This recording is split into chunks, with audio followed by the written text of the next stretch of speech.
Yo, what's up everybody? Welcome back to the channel. First of all, you guys know the drill. If you guys please smash that like button, I'd really appreciate it. If you guys could leave a comment down below, I don't care what it is, it super helps the channel out. It's Thursday, we're back in the shop. I wanted to give you guys a little update and example of, I'm sure you guys can tell by the title, of the Vevor auto body frame straightening machine. I purchased this frame straightening machine about 6 months ago. We've used it a couple of times. I have it set up again. I wanted to give you guys kind of an example of how it's set up. I used it yesterday, did some polls.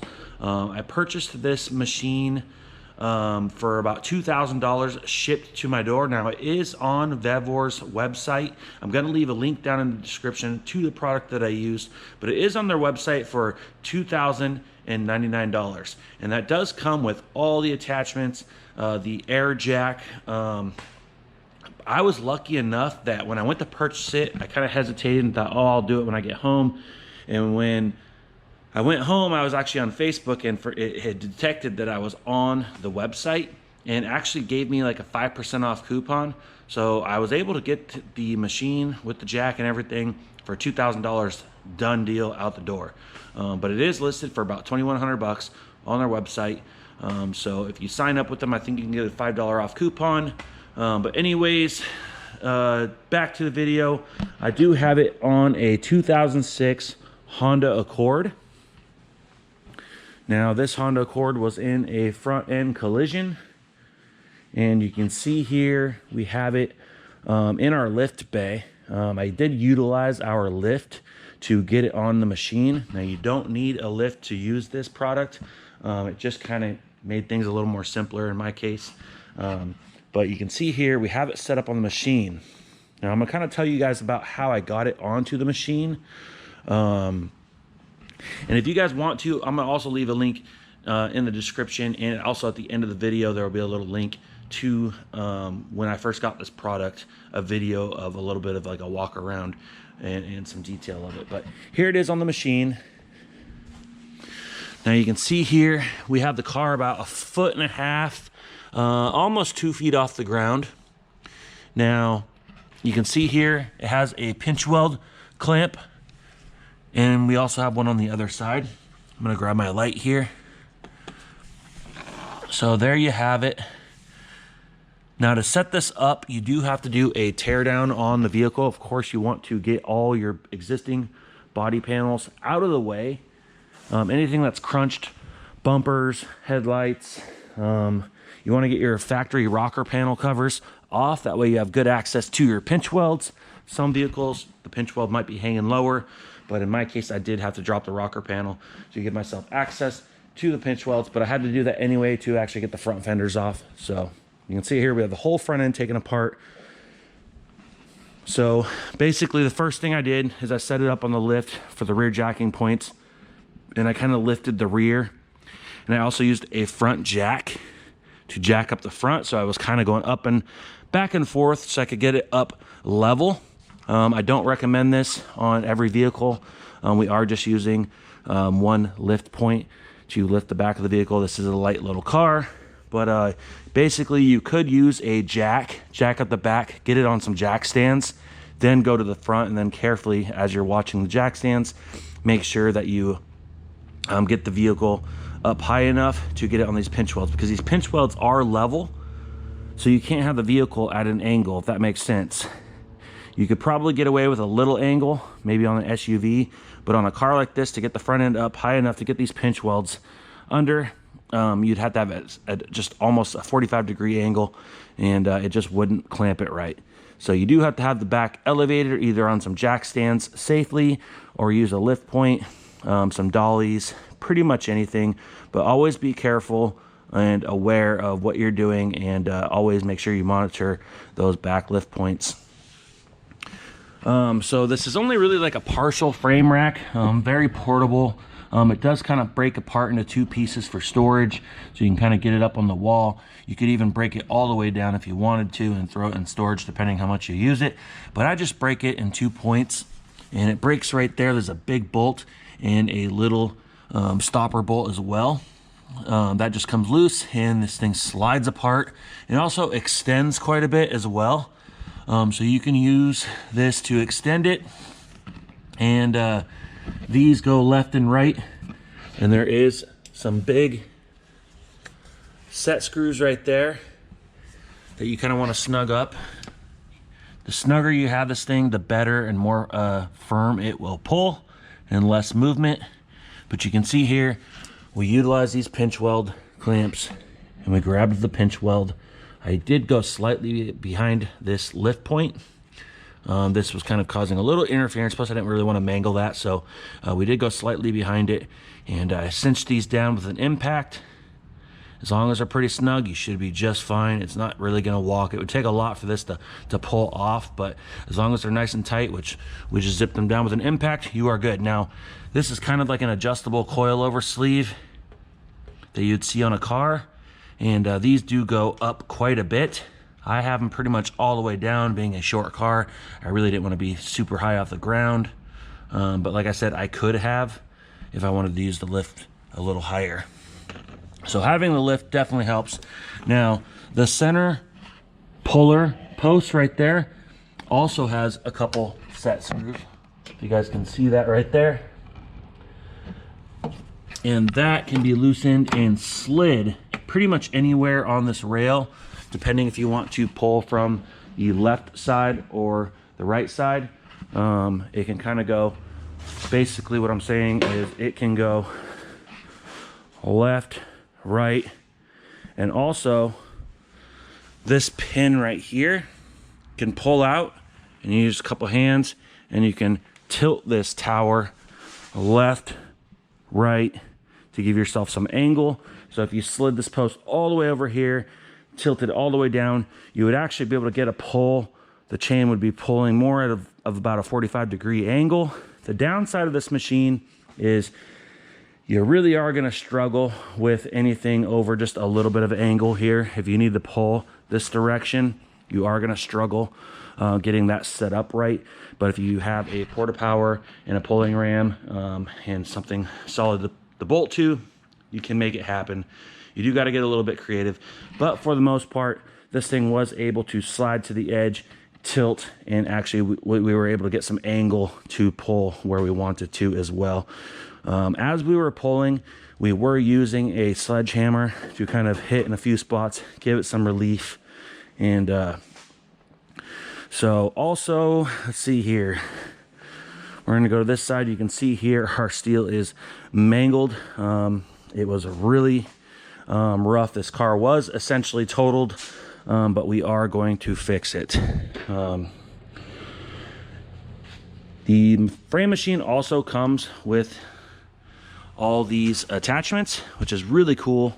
And you can see here on the bottom, I have a slide hammer set, and I also have my porta power set on the back with an additional pulling ram as well. So pretty much all my straightening tools are right here. They give you lots of attachments from Vevor. They give you this heavy duty strap. They give you a cable. They give you this additional chain link. They give you all sorts of different style clamps that you can utilize in different space depending how much room you have. These are the wrenches that you would use to adjust the adjustable coilover sleeves and snug them down. And also you get these two hooks. You get one large one, which I was able to utilize on this core support yesterday, and you get the small one, which I used as well. So you get a bunch of attachments there. And I'm just gonna show you guys this side as well. Same thing, just a repeat.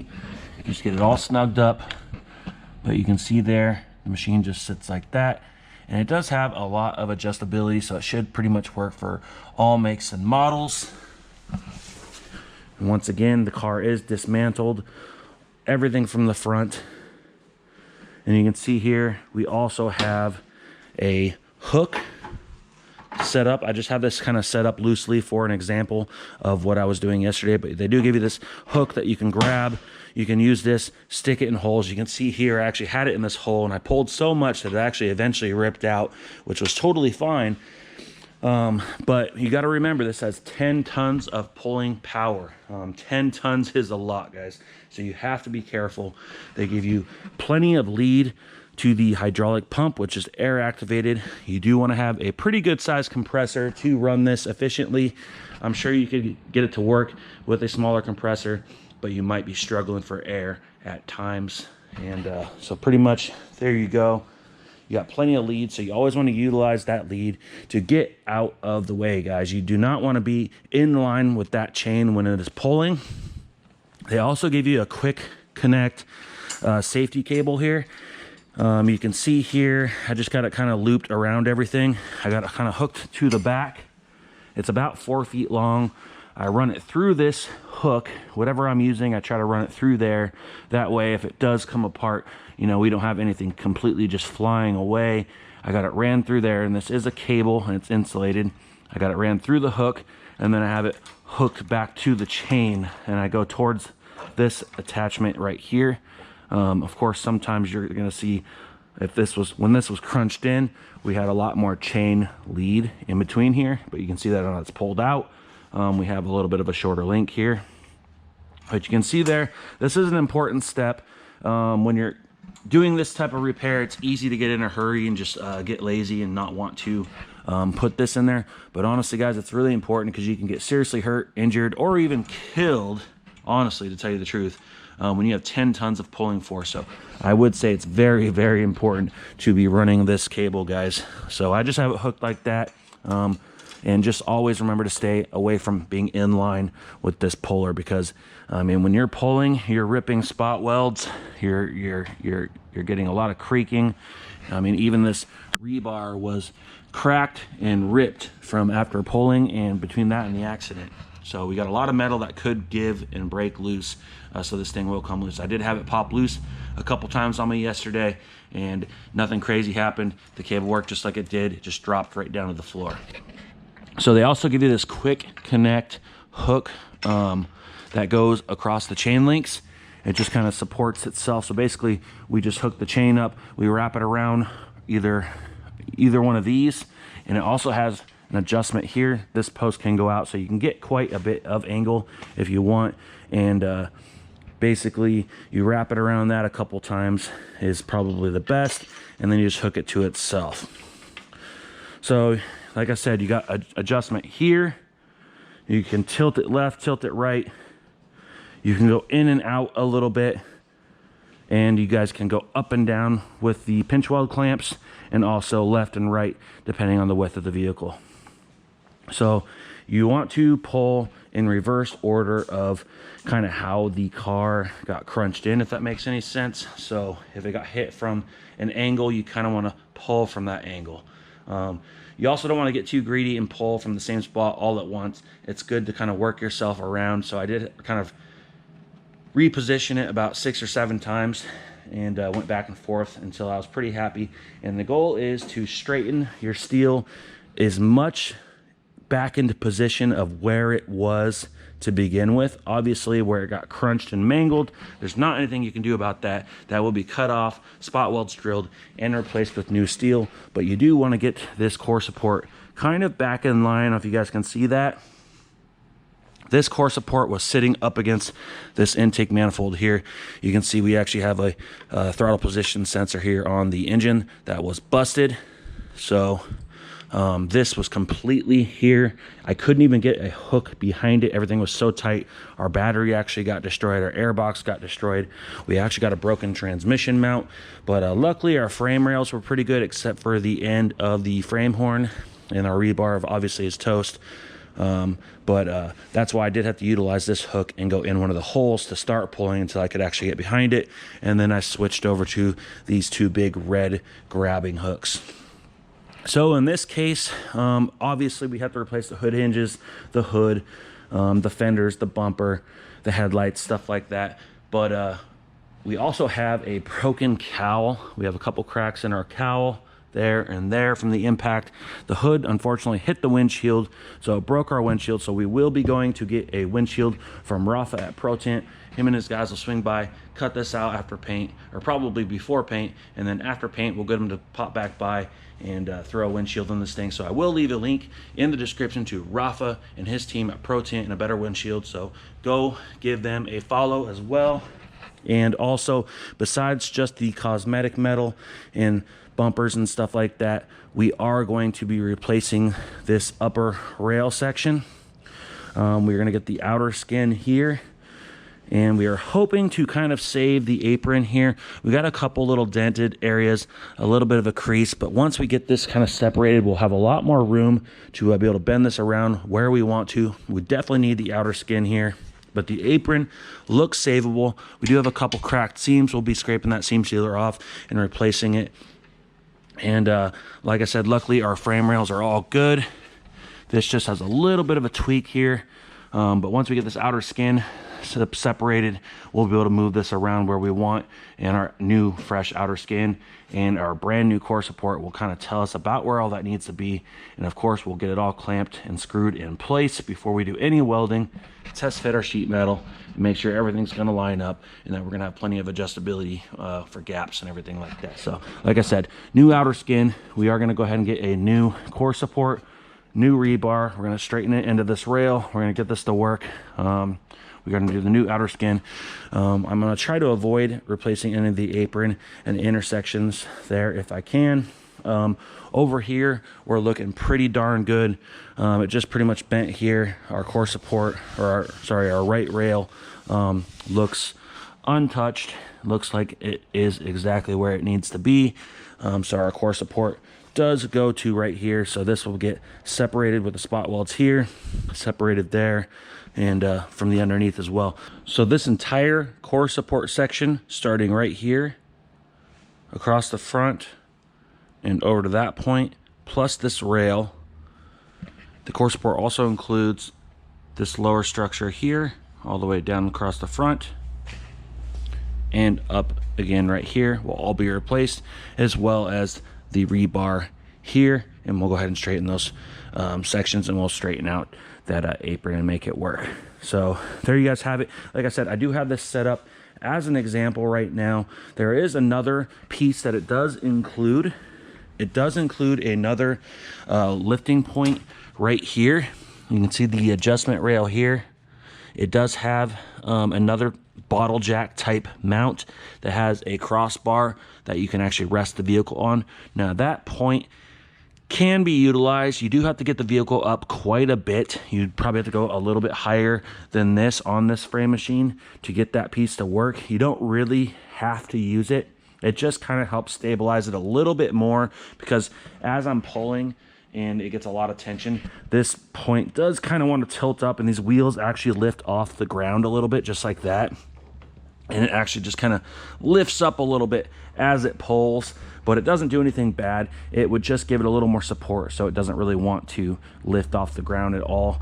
But it also gives you this point, so you can wrap the chain around this and do a downward pull if you want.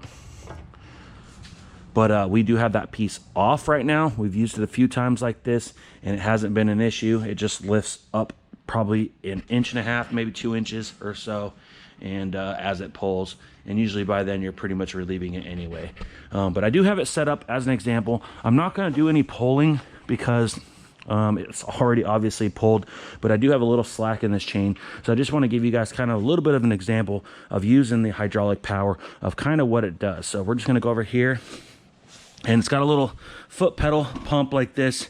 This is release, and you can see there it stays down when you click it down, and that thing will come back. And then obviously when you push down, that will go. So you can stand back here in a safe area, and you can hear the pump pumping up, and we'll watch that tension up.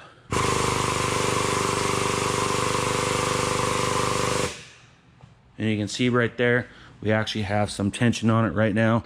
You can see there it's starting to get a little tighter. We can go a little bit tighter. Like I said, I'm not going to do a true pull, but I will put a little tension on it. And you can see right there, it actually started to pull this steel structure out a little bit. So you can see there, we are pretty darn tight. But like I said, this will lift just a hair as it starts to pull tighter. So it does have a lift point that you can add in there that could support underneath the subframe or the front cross member there. But you don't really need to use it. And of course, depending on the application, you just got to make what works work. But you can kind of see there, we have some tension there. And of course, this is 10 tons. So if I kept going, we could rip this core support right out. But basically, as you pull, you will relieve, and you're relieving it. It's just done by like this. And you can see there, it drops back down. You got some slack now, and then you can go ahead and take this hook and you can rotate this post. You can slide it on the beam and get it exactly where you want it. You readjust your chain. You want to get some good tension on this first before you pull. That way you don't have to run out of pulling room. And basically you just move this thing around. You got lots of different attachments, and you can go ahead and proceed back over here.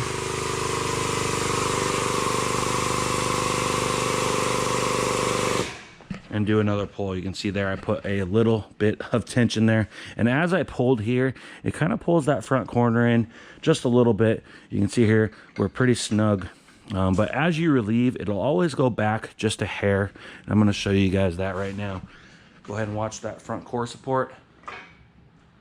You can see as I relieved it, this went back, but also that went out a little bit. So you always got to remember that you are going to have a little bit of comeback after you pull. So you always got to pull just a little over what you are trying to pull. But there you pretty much have it, guys. Like I said, probably the best $2,000 I've honestly ever spent. I do recommend them. We don't do a lot of frame pulling, but when we do need it, it is nice to have. Now, a lot of the core supports these days are plastic, bolted in, and a lot of times when they get frame damage, many times these cars are totaled. But we did do a Toyota Highlander that got rear-ended recently, and we were able to utilize this. But for the price, for a smaller repair shop like we are, we do a lot of collision work, but a lot of times we just don't need the frame rack. This does not take up a lot of space. We don't have to have a dedicated bay. We didn't have to spend $50,000, $100,000, $150,000 on it, and $2,000, and we were able to bolt the car to it and do a pull fairly quickly. This probably took me about 30 to 45 minutes to set up. Let's just say a good hour of setup time on this, and you are already ready to pull. So within about 2 hours, you can set it up, pull, and give yourself another 45 minutes. You can pull it off. So basically within about 3 hours, give yourself an hour setup time, hour pull time, and an hour takedown time. You are ready to go, and this thing can break apart in 2 pieces. It rolls really nice, and you can go ahead and roll this thing up against the wall. This thing rolls as well. That other lift point all comes apart, and it doesn't take up any space, and you get your shop back. But there you guys go. Let me know if you guys have any questions down below. I'd love to give a video one day eventually. I don't really exactly have a filmer or anything, so it is hard to film and work at the same time, but I would eventually like to get some video of this thing in use. So maybe the next time we do a pull, we'll schedule for somebody to actually film it and actually do some setup as well as some pulls and take down as well. But I did want to give you guys a little example of how this thing is set up. So let me know if you guys have any questions. I'll answer everybody's questions to the best of my ability. But definitely recommend this machine for a smaller shop or anybody that's trying to do some framework or pulls, and they don't have $150,000 to $200,000 to spend on a full frame pulling machine. So there you guys have it.